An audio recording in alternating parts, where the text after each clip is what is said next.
Hello, everybody, and welcome to Table Talk. Oh, I hear an echo. My name is Joni Rampola, one of the registered licensed dietitians with your Giant and Martins. And today in Table Talk, we're going to talk all about the potato, hence my potato. And I have with me Bob. Bob, introduce yourself for a minute and say, why are we even talking about a potato? What do you do? Okay, great. I'm Bob Meek. I am the Chief Revenue Officer at Mosser Family of Companies. We are a farm and packing company in central Pennsylvania. And so we deal in potatoes every day. And excited to be here today, Joni. Yeah, we're so excited to have you. So you said central Pennsylvania, and I want to say locally grown is important to our customers. So tell us, where exactly are you located?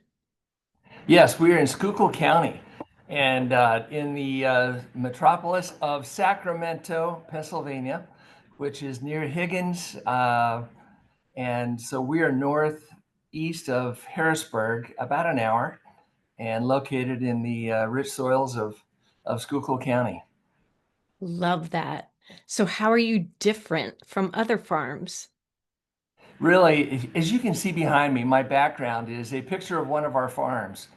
And here in central Pennsylvania, we farm differently than the rest of the potato world. Honestly, I come from the West Coast. I've lived in Idaho a number of years, and Colorado, big potato producing states.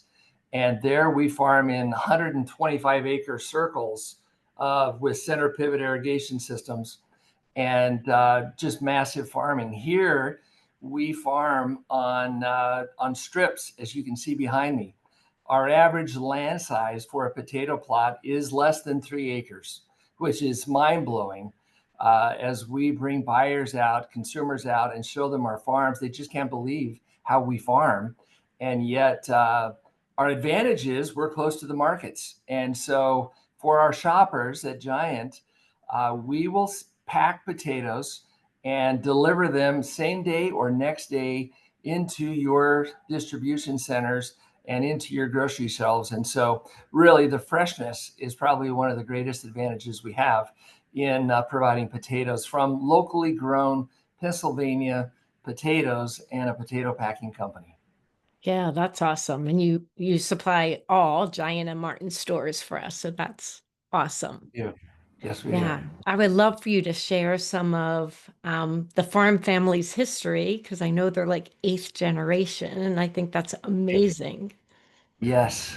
The Mosser family began farming potatoes in 1754. And so, as we think back, how many companies can you even name that began can trace their family roots back to 1754 in the same line of business? And so, as Johnny said, we are in our eighth generation of Mosser family. The ninth generation are in high school and college, and they're hopefully soon to be on board in the company in the ninth generation. But the Mossers began farming here potatoes in Schuylkill County in the area. Back then, have farmed potatoes every generation since. And the Mosser family of companies, or the Sturman Mosser company, began over 50 years ago as the company we are today, as Mosser, and began farming, began packing potatoes in a very simple way, mostly 10-pound paper sacks, 50-pound sacks, would deliver them to grocery stores. And now today, wow, we're far past that with robots and farms and equipment, and it's a much different business today. All right, I have some customer questions I want to dive into. One is, I grew potatoes for the first time this year. Will you review storage strategies for potatoes today? Oh yeah, great question. Congratulations for growing your own potatoes. That's great. I've got some future farmers on the call here today. We would suggest storing potatoes in a cool, dark place. And so if you have a basement, if you have a root cellar of sorts, potatoes like it dark and cool. are probably some of the best ways. Do not wash them before storing. Leave them dirty. Store them dirty. Put them in if you had a burlap sack or a paper sack, something that would breathe, allow those potatoes to breathe, would be important as well. Excellent. How do you know when the potato is ready to dig up? It'll size. You can go to the grocery store and see the size of different varieties. Of course, a russet potato is larger than a white or red or yellow potato. But when that potato, if you're growing colored potatoes, which you probably are, the size of an orange would be, a good time to harvest that potato. You can dig the hill and look at the potatoes, and if they look sized, then they're probably ready to dig. And a good skin set. You may not always have a great skin set in the garden, but most times you probably would. But a skin set, meaning if the skin is sloughing off, then it may not be quite time to harvest. But those two factors are good indicators of when the potato is ready to harvest. A customer is asking, is there a healthier potato? What's the healthiest potato? Yeah, there really aren't. As we look at potatoes and the health factors of potatoes, we know that the potatoes are high in vitamin C. They're high in potassium, higher than bananas in potassium, as you well know, the dietitians and others on this call. But potatoes are a healthy vegetable, and there really are not. I think a potato is really what you prefer to eat, similar to an apple. Many of us have a favorite apple to eat, and many consumers find that, oh, I like yellow potatoes, or I like fingerling potatoes, or russet potatoes. And so it really depends on the consumer, but there's not a vast difference. In the nutritional statement on potatoes, it's pretty much right down the line. Everything's the same. Do you sell potatoes in Cumberland, Maryland? We do sell potatoes in Cumberland, Maryland, and we work with the other giant uh, in on this call. So we have a widespread of products across Pennsylvania and Maryland and other states, the whole Northeast. Where if you're eating potatoes anywhere in the Northeast, high likelihood that you'll be eating our potatoes. Does farming potatoes on the same fields like that for so long exhaust the soil like corn and cotton do? Yeah, another great question. If you can imagine these, let's call them contour farming or strip farms as we do, what you see right behind me, like right here, these are potatoes. And next year, if we looked at this same piece of ground, if this were this year, that piece of ground would have soybeans, corn, or wheat on that particular plot of land. And so we farm in a 3-year cycle. And, and so we have over 1,300 land plots. And so try to figure how do you rotate 1,300 land plots and never put potatoes in 2 years in a row. It is really a feat that our farm team do greatly, and but and that's really what keeps our soils fresh and rotated.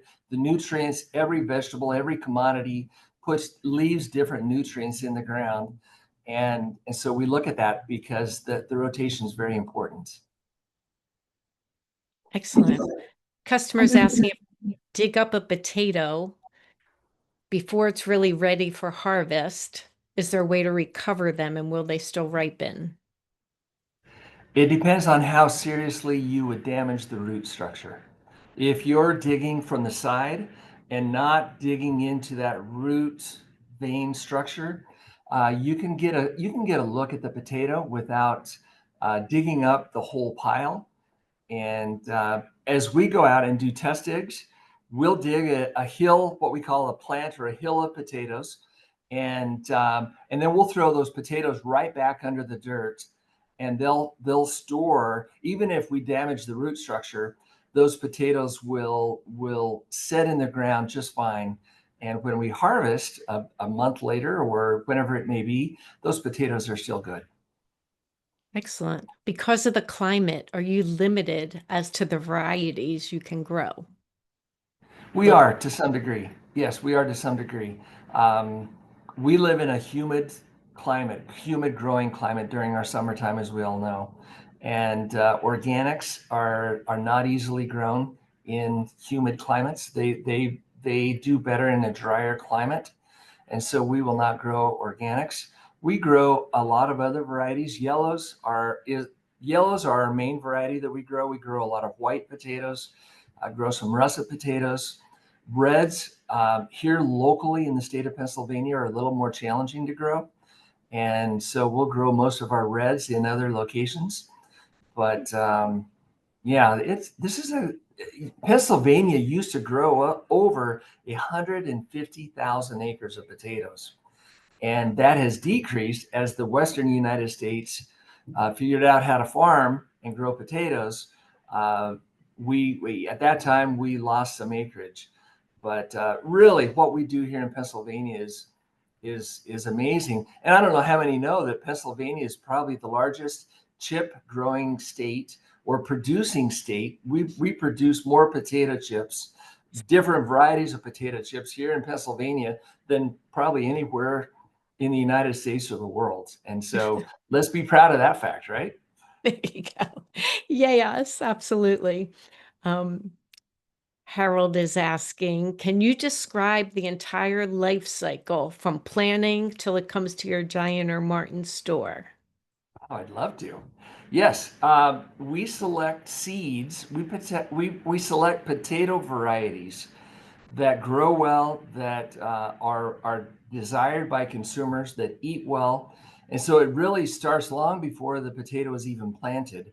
We have connections all over the world. I've traveled the world personally looking for the right potato varieties. I've been to South America, to Peru, to Chile, to Argentina.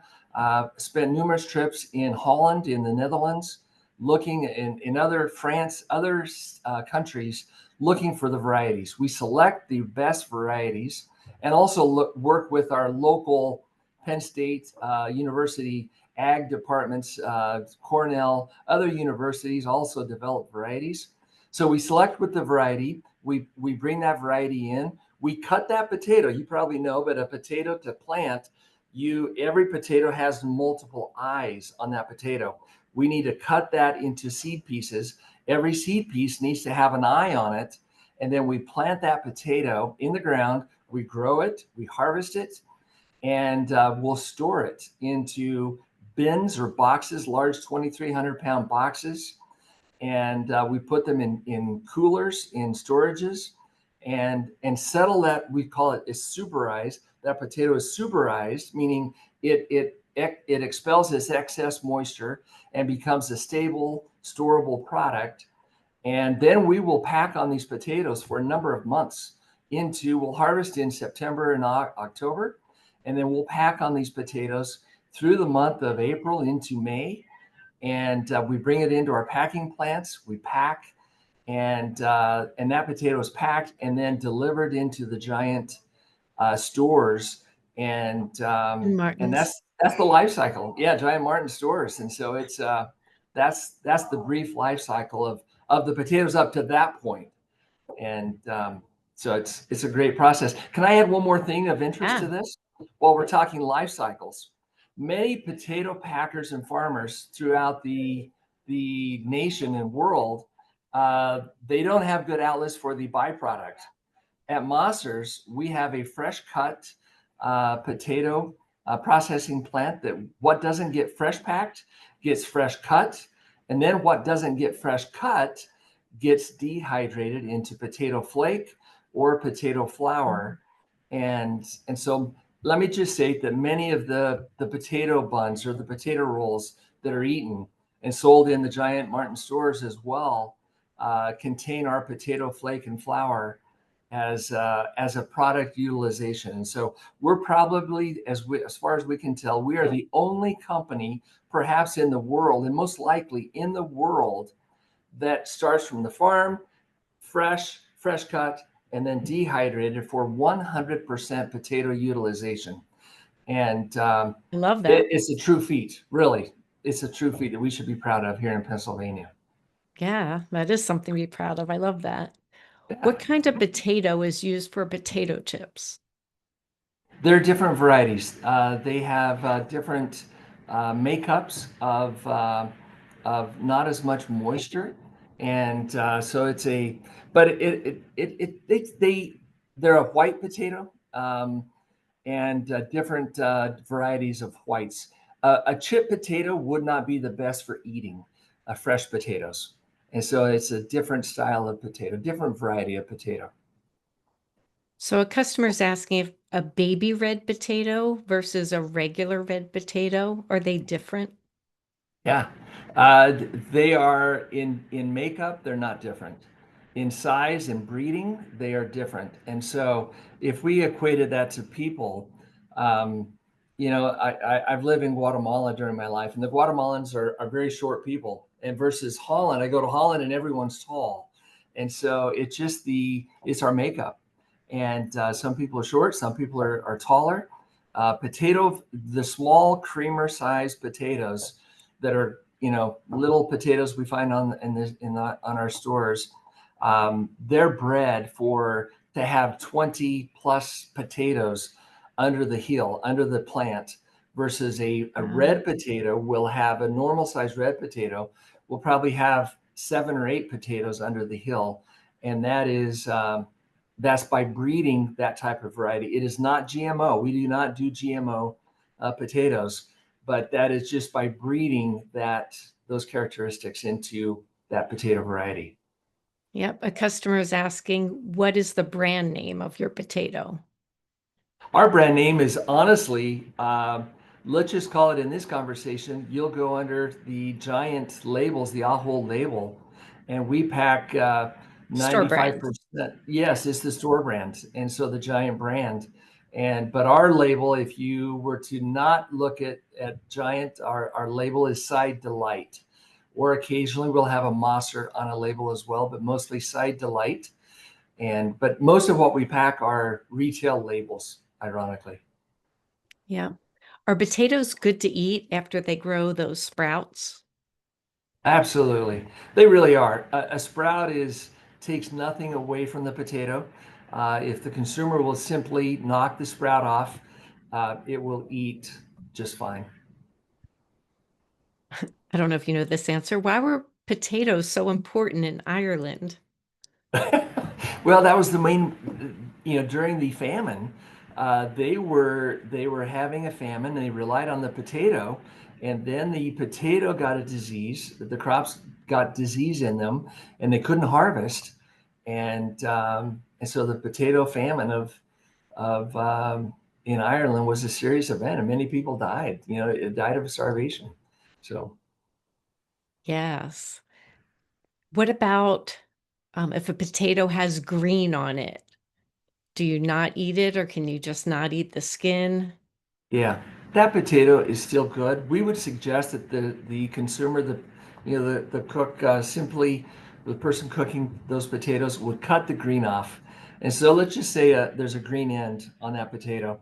If you'll simply just get your knife and cut off that green part, and you'll see it in the flesh of the potato as well. But cut that off, and the potato is just fine what's left over. A customer says she heard that including a different variety of potatoes, like russet red and yellow, make better mashed potatoes. Is that true? I think everybody has an opinion. Are you a Ford or a Chevy person? Um, but I, you know, yellow potatoes make great mashed potatoes. And I spent many years in Idaho where the russet was big, and yet my favorite mashing potato is a yellow potato. Some people like to mash red potatoes, leave the skin on, and mash red potatoes. Russets, they make great mashed potatoes. They make great baked potatoes. You can look online and look for the different variety cooking characteristics very easily. There are charts that we'll pull up, and we can easily find that information. But it's consumer preference. Yep. Do you do research and development of new potato varieties? If so, what qualities are you breeding for? Oh, another great question. Well, we're full of great questions here today. Yes, we do. We have agronomists that are very well trained, very knowledgeable agronomists in our company, and we do an extensive trial project every year. We're trialing hundreds of varieties to look for. We love to have a smooth skin. We love to have uh, good color. We love to have varieties that hold or that will store well in long periods of time. And so we're looking for the same things I think the consumers are looking for as we shop for potatoes. We want something that's clean, crisp, and and favorable to the eye, but yet also eat well. And with our soils here in Pennsylvania, we truly feel we grow a potato that is very flavorable, and good tasting. And so we not only look at our own trials, but then there are other trials that happen around the world that we're keying into, and either attending those trials, field trials, or looking at the information that come from those field trials, and working with those seed breeders to keep the best varieties in front of us on our farms. Great. Can you address how long has the farm been a partner to Giant Martins, and what is that partnership like? Oh yeah, we began our business with Giant in 1976, Oh my and goodness. yeah, that's almost 50 years ago, right? And we packed Giant's first private label potato. Was called the finest label at that time. But Giant is a great partner of ours. And just 2 nights ago, we were out with the produce leaders in Giant. Went to a dinner together, and we have a very close relationship with the Giant Foods. We sponsor many events throughout the year. We have a potato palooza project that if anyone would like to attend a gleaning, we invite Giant, their employees, to come out to our farm. We glean our farms or one part of our farm for potatoes. We pack just simple mesh bags of potatoes and donate those potatoes to charity and food banks in the area to feed. And it's a great event. And so if anyone would like to attend that event, we can get information to you and would love to have you come out to our farm and join us. It's on October 3rd. And it'd be a great event. And it's all for feeding America, feeding the needy. Sounds nice. Love that.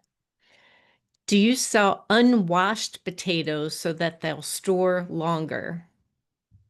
We don't. We really don't have a business for that, and nor does really anyone, unless you go to a farmer's market. I think that would probably be the only place you would find unwashed potatoes. And but once they're washed, then that shelf life does begin to click. What causes the green in potatoes? Is it age, moisture, something else? It's sunlight, and sun and potatoes are not a good combination. And so we see it in the field.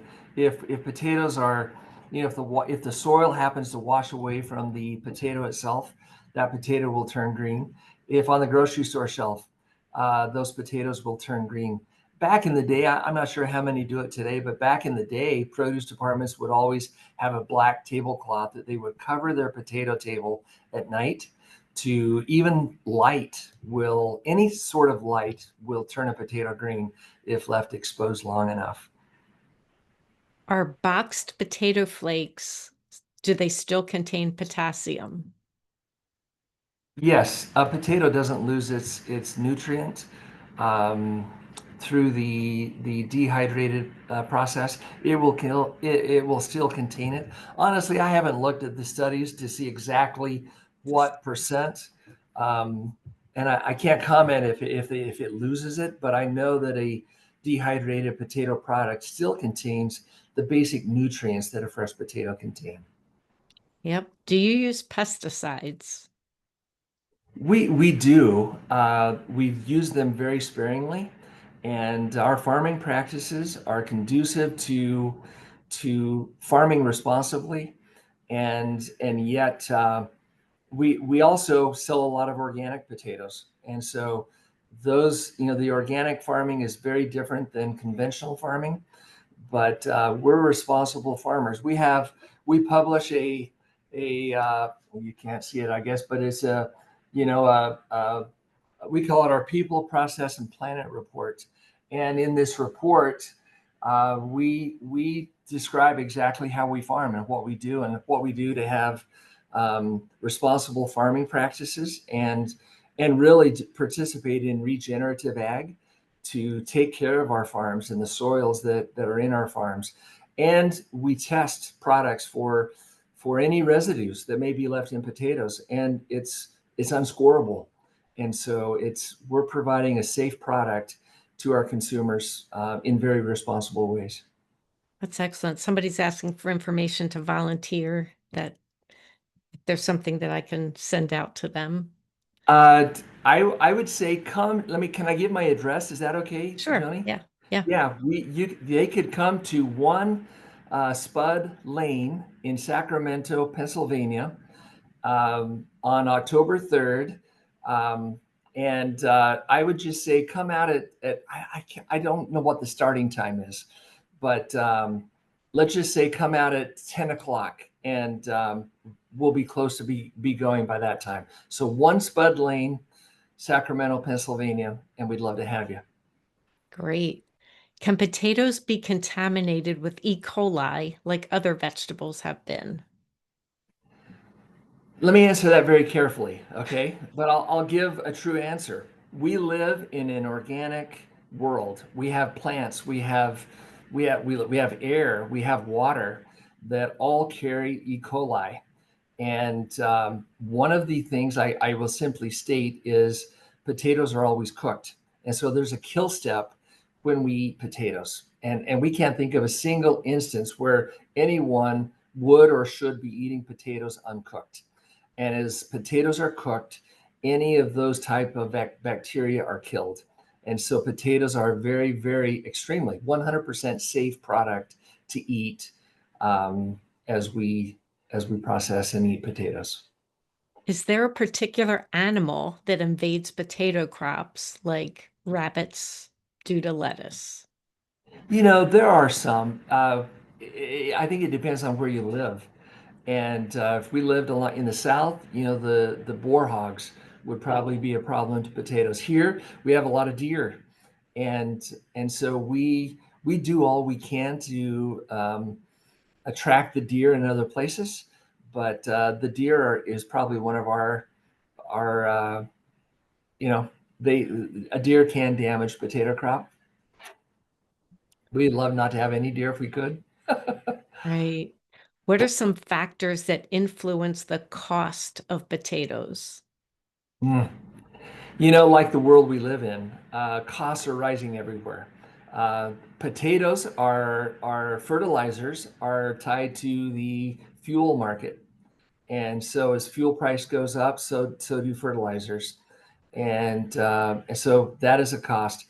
We look in America, labor is a look at the labor costs that have gone up in every industry, and we are not immune to that as well. And so labor costs are high, fuel costs are high. We have, a fleet of almost 40 semis that we put on the road to deliver our products. And so equipment is going up. Equipment costs are nearly double in recent years. And so almost every cost we have are growing up, are increasing, and yet we're doing our best to keep potato prices stable in the grocery store. And I think we've done a pretty good job. I don't think a family could feed their family for any less by eating potatoes compared to any other product. Awesome. I love that. So this is our last question as we're coming Okay. down to almost 12:30, but any tips for Yes. our customers on how to select potatoes in the store? I think common sense practices. If a potato is sprouted, and some will sprout, during types of the year. Potatoes in the springtime, they want to grow. And so if there's a sprouted potato and there's a potato that's not sprouted, pick the one that's not sprouted. If you see a potato that has a little russet or a little scurf, a little discoloration on the outside of the potato, don't be afraid of that. It will cook. As you cook it, it will go away. You could trim that off. If you skin the potato, it will go away. And so I would shop with your eyes. We provide nice potatoes. Giant Cells, they do a great job handling potatoes. And so shop with your eyes. Remember the taste, remember the eating experience that you have as you eat our potatoes, and go out and cook nutritious meals and enjoy. We have a website with a lot of recipes, sidedelight.com. You can find a ton of recipes on that website that's dedicated to our products, and many, many tasteful recipes there. You have lots of positive comments in chat. People really enjoyed your talk and felt like they learned a lot from you. So thank you. Oh, Greatly appreciate it. thank And you, thank you Joni. Thanks everybody everyone for for, being here. yeah, for being here. If the bag has, one more question, if the bag has moisture in it and I open it and air it out, is that better? It is. That is not a problem. It just means that there were temperature differences as it went through shipping, and the potato is perfectly fine. That's a great suggestion. Air it out, and it's fine. Great. Lots of great info here. So thank you, everybody. Have a great rest of your day. Appreciate you joining us. Thanks, Thank Bob, for you. sharing your You bet. Thanks, expertise. Joni, for having me on. Yes. See you. Bye, everyone.